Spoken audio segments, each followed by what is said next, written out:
everyone can quote this summit. It's very important for our continuity that we would like to have 6 media summit. Where is the Director General of Diaspora Affairs? Where is she? Ah, so I'm just talking to myself. Okay. The situation at the moment, we call it as a professional, as a journalist, as a garbage time. Because my job at the moment is to make sure that you are silent, to make sure, Ron, and you are in charge, that they will stand up and rise when the president is coming, and to make sure, Mr. Levinson, that your telephone is on silent, okay? You are from the Jewish Herald Tribune? What newspaper are you? Jewish Tribune, thank you. So, we call it garbage time, but from my own experience, garbage time is the most meaningful time. You know why? Okay. Why the garbage time is the most important time? Because you are, as we said in Hebrew at the moment, kahal shavui. You know what is kahal shavui? Okay, thank you, Ari. So at the moment, I can tell you whatever I want, and you must listen to me. So, what is the best song about Hanukkah that you remember?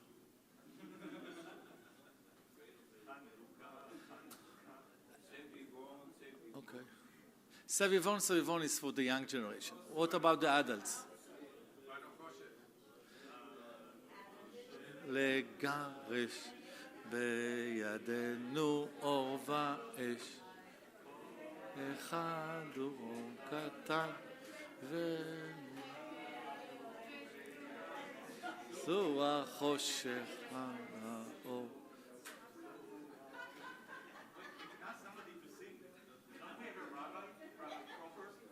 Rabbi Tropper has to leave, but any suggestion of a Hanukkah song from Panama, from Istanbul, from France? Maus.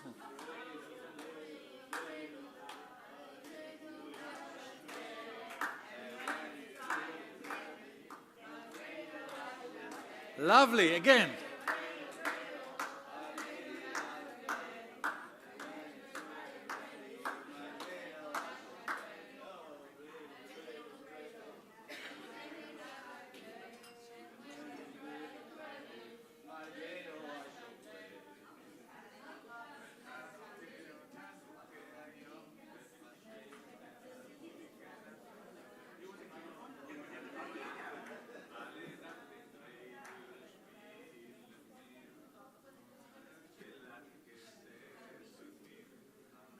Nice.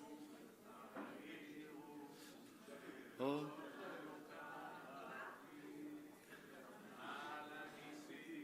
ועל הנפלאות אשר חוללו המכבים, על הניסים ועל הנפלאות אשר חוללו המכבים, מה נשתנה? sorry.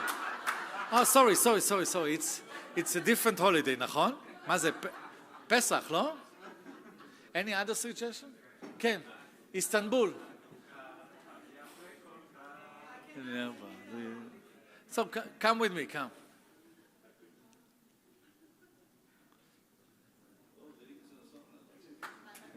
Yes. Hey. Hanukkah linda está aquí, 8 candelas para mí. Hanukkah linda está aquí, 8 candelas para mí. Una candelica, 2 candelicas, 3 candelicas, 4 candelicas, 5 candelicas, 6 candelicas, 7 candelitas, 8 candelas para mí. Wow! Bravo! Thank you, Istanbul. Thank you. South Africa, come. Please. Yes. Australia, where are you? Where is the Australian guy? Come, please. Oh, with Australian accent, please. Come.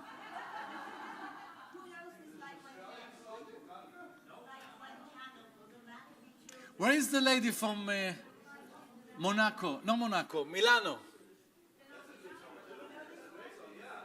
Where is the lady from Milano? Come. Think about Hanukkah in Italy language. G'day everyone. So in Australia we sing the same Hanukkah songs as everyone else because the Jewish world is small. But this is a song we do sing in Australia. It goes, waltzing Matilda, you'll come a waltzing Matilda with me. And he sang as he watched and waited till his billy boiled. You'll come a waltzing Matilda with me. Bravo! Milano. Croatia, please, come.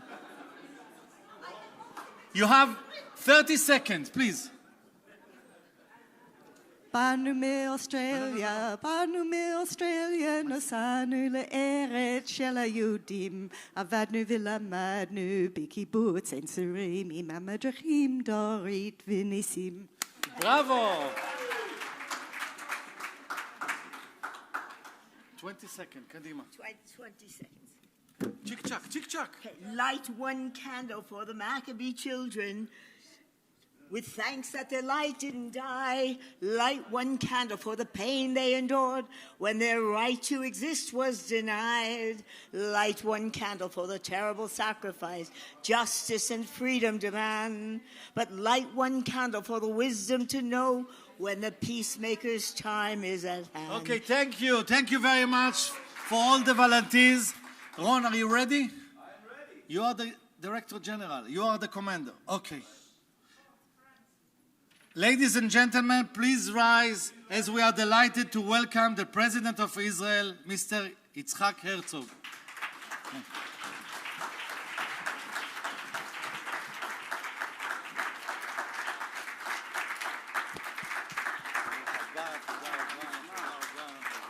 Hello, everybody. Shalom, everybody, please. Only the team of the GPO can do this to me.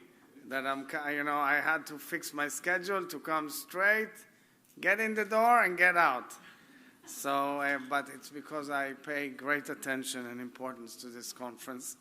Toda Rabba, Minister Nachman Shai, my good friend, Minister of Diaspora Affairs. Where are you, Nachman? It's an opportunity to thank you wholeheartedly for your excellent leadership as Minister of Diaspora Affairs. I had the pleasure of working with you closely as Chairman of the Jewish Agency and others. B'atzlacha rabba. And to you, Director General of the Ministry of Diaspora Affairs, my good friend Tziona Koenig-Yair, and the entire staff, as well as the ministry, other ministries, Foreign Ministry, all dear friends, and of course, Director of the Government Press Office, Nitzan Chen, and his excellent team, the excellent team. Ladies and gentlemen, it is a true pleasure to join you here in beautiful Jerusalem. As we resume travel and in-person gatherings, it is wonderful to see so many familiar faces. Our nation was established as a home, a physical home and a spiritual home for the Jewish people. And I hope that this visit to Israel feels like a homecoming for each and every one of you. The theme of this year's gathering, One Nation, One Fate, is especially appropriate. Because this moment in our unfolding story is asking us to reckon with real questions, honestly and directly. We are, in fact, one people united by shared history and a shared legacy and destiny. With the modern state of Israel, the ties between Jews around the world continue to sustain our statehood and our peoplehood. Here in Israel, we recognize our brethren, our sisters and brothers from around the world as our family and partners. When necessary, Jews around the world come together to defend and support Israel by fighting its haters and bashers, by fighting BDS vis-à-vis foreign governments, media, on campuses and elsewhere. The Jewish media is often at the vanguard of these efforts, offering an articulate voice for the State of Israel and a nuanced depiction of a complex reality. And, of course, the relationship flows in both directions. As the winds of rising anti-Semitism spread throughout the world, Israel must also lead the global fight against it and protect, defend, and advocate for Jewish communities and Jewish life everywhere around the globe. But we must be more than just the defense against these very real threats. It is important for us as a nation, the Jewish nation, both in Israel and throughout the world, to encourage ongoing dialogue within the Jewish people. And you, dear friends, are a primary vessel for this discourse as well, because we in Israel at times lack the understanding of the story of the Jewish people around the world, and Jews around the world in various communities lack the understanding of what Israeli society is all about. Through your printed pages, internet sites, podcasts, newsletters, Jewish media provides our people with insights and perspective on the myriad issues impacting our shared destiny. We must keep our discourse respectful, open, and constructive. Above all, we must never allow internal cracks to develop into fully fledged cleavages that rip at our social fabric and undermine our sense of unity. It's no secret that the outcome of the recent elections in Israel has raised many real questions from people around the world and, of course, Jewish communities, including people who have approached me. Like the fellow Israelis, Jews around the world care deeply about Israel and want to know that they can still find their place in our collective. I hear these concerns and I understand them, and I would like to reassure you that Israeli democracy is vibrant and strong. The many voices that compose us do not point to the weakness of our democracy, but to its strength. Rule of law, freedom of speech, human and civil rights, these have been and always have been and always will be pillars of our Jewish and democratic state. And I know that if we can stay open to hearing each other, we will find that we share much more than we might think. My friends, I view you, the Jewish media, as a full partner in facilitating and fertile and constructive discourse. And I'm relying on you to give voice to the wide variety of perspectives on Israel. Let's take some facts. The variety, the diversity, the fact that 72% of the Israeli electorate went to the ballot boxes, the voices that are heard, the multitude of voices, the liberties. I have real dispute and argument with the recent articles in the New York Times, for example, because they do not epitomize and reflect the real nature of Israeli society. We have strong debates in our society, in our parliament, in our public arena, and this is exactly the story of Israeli democracy. And let me just tell you what I've experienced last night, which nobody really comes to cover. Last night, I spent the entire evening in Jaffa. I started in a synagogue in Jaffa Daled, a synagogue comprised of olim from various nations. Anything you can imagine. Incredible place. Small, beautiful community. Thereafter, I went to pay tribute and celebrate with the Christian communities, Christian Arab communities, in the most fascinating churches in Jaffa.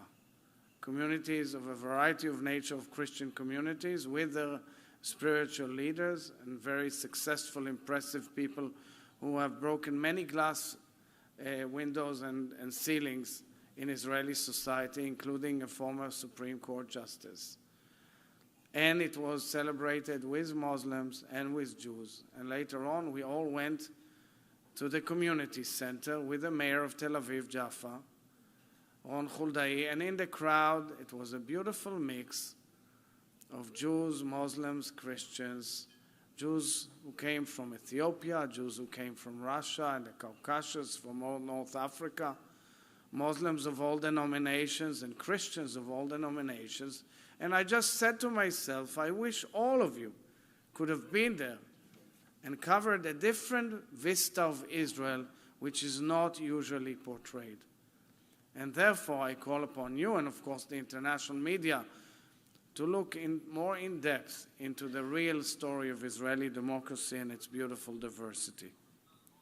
So, my dear friends, I thank you for coming to Israel to participate in this important gathering. I want to wish all of you a happy Hanukkah, as well as to our dear brothers and sisters from the Christian communities in the Holy Land.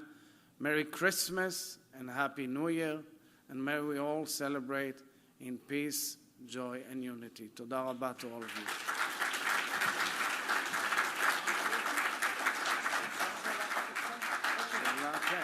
אם נאור מרשה, יש לי בוס, יש את נאור. זה בסדר, אין בעיה. מה? כן, כן, אין בעיה. So the president and his spokesperson now, let us ask one or two questions. Ari, please, one question. Please introduce yourself. Ari Busel, Mr. President. Where, which media outlet? Shavua Israeli in Los Angeles and Corporate Broadcasting, which is Christian media in California. Okay. 3 questions, 2 from overseas, 1 from here. 3? It started with 1. It's going to cost you, Nitzan. It's okay. Ask the 3 questions. The president approved. How to engage Israelis abroad, how to cope with Jewish education overseas, and would you promote national service of the Arab population in Israel? First of all, it is promoted. It's called civil service. It's an excellent program. I encourage you to learn it. Thousands and thousands of members of the non-Jewish communities in Israel, the Arab communities, participate in it. It's a huge success story. We honor participants, excelling participants every year in a very moving ceremony. And the demand is much higher than the number of the quota of participants that is available. So it is a very great program. Regarding Jewish education, you know, in my previous capacity as chairman of the executive of the Jewish Agency, I worked hard, including the Ministry of Diaspora Affairs, which has an excellent program with Jewish schools around the world. We all understand that the cost of Jewish education is very high. It's usually private schools. And it's a big issue. It's a huge challenge, and I think Jewish philanthropists should gather together to think about it. I've noticed schools that you pay something like £27,000 or $27,000 tuition, even going up to 40 in some places. This is a big issue. Of course, Israeli government should allot budgets towards it, and I think it's very important. And regarding the Israelis abroad, I think there's a major change with the attitude of the Israeli government and the people of Israel towards our Israeli brothers and sisters around the world. There are about 1 million of them. There are about 600,000 in North America. And as you know, we all attend to conferences of the IAC, and there are other organizations working around the world. I think the Israelis abroad are a very important element in connecting Israel to world Jewry and vice versa. And of course, we want to see as many of them and their children in all the immersive programs that bring young Jews to Israel. No, that's it? Yeah, because I have a time limit, I know. I have a time limit, but I'll take one more from this lady out there. You're lucky, and that's it. בסדר, I'll call with you later, please. Just say who you are.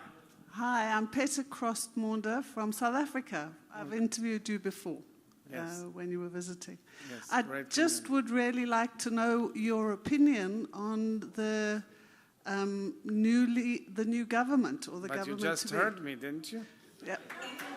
just a little bit more about your personal No, opinion. so I said about- that last night as the extension of the mandate which I've given member of the Knesset Netanyahu was coming to a close at about almost close to midnight. I received a phone call from Mr. Netanyahu advising me that he has been able to form a government. I congratulated him and I wished him well. He said that the government will work towards all people of Israel, and I reiterated it as well in my response. Now it will have to come to a formal approval in the Knesset. There will be an orderly change of government. And of course, as you know, the President of Israel does not intervene in Israeli politics.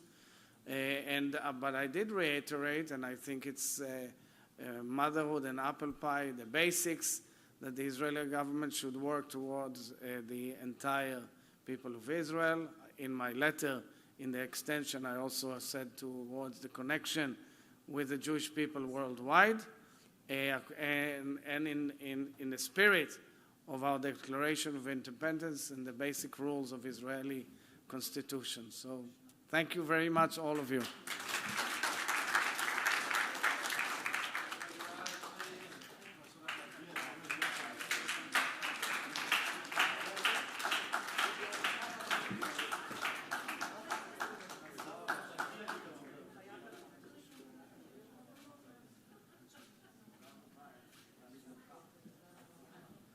We would like to thank His Excellency, the President of Israel, Yitzhak Herzog. Listen, we need to organize the new panel with the new speakers, so 3 minutes break, and then we'll start the panel with wonderful speakers. So 3 minutes break, South Africa, thank you very much. לא צריך הפסקה?